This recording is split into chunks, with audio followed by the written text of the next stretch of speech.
Drua is the biggest object of Fijian culture.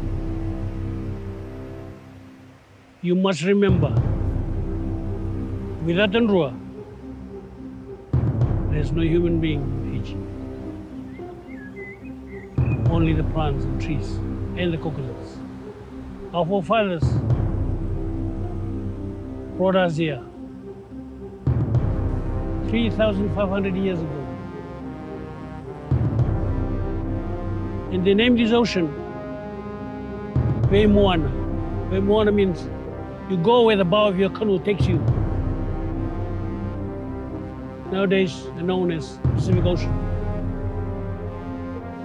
And you look at the structure of it, you look at how they put it together, going back hundreds of years, how it is able to survive the rough oceans out there. That takes a lot of planning, a lot of wisdom and intelligence.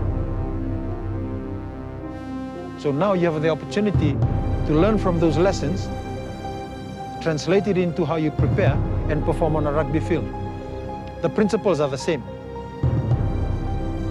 So I guess that's something that, forms the identity of this team.